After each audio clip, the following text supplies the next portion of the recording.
Good morning mga sir. Saturday morning. Papunta tayo ngayon sa MOA. Kayo, saan kayo punta? And nga pala, kasama ko pala si Papa Nico. Ayan siya. At nandito na nga tayo sa may Roas Boulevard Corner Coastal Mall. Ayan, syempre, papakit muna kami sa camera mga sir. Touchdown MOA. 6:15 ng umaga. Ayan, medyo marami ng tao. At saka maganda yung panahon. Mukhang makulimlim.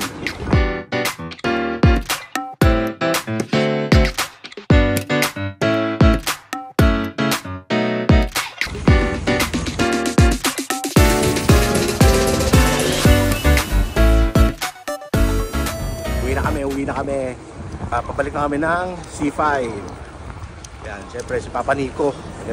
At pauwi na nga kami. Buti na lang makulimlim mga sir. Pansin nyo naman, walang kainit-init. Ang sarap mag-bike. At nandito na nga tayo sa may tramo papuntang C5 Extension Road. Si Papa Nico umalis na kasi taga dyan lang siya sa tramo. And thank you Lord for the safe ride. Thank you Lord always for guiding us. At nandito na tayo sa may C5 Extension. At napansin ko parang walang mga marites dito sa pwestong to. Yun pala lumipat ng pwesto dun sa kabila. At ito na nga mga marites na inabutan natin mga sir. Ito nga pala si Ate Joseph, tapos si Ate Frank, tapos si Kuya Fe, tapos si Ate Al, at syempre si Ate Erwin. Ayan yung mga tambay ngayon mga sir. At maya maya lang umalis na rin si Ate Joseph at saka si Ate Frank. Ayan, ride safe sa inyo mga sir. At ito nga si Kuya Chris, niyaya tayong mag video daw kami habang nagbabike. So let's go!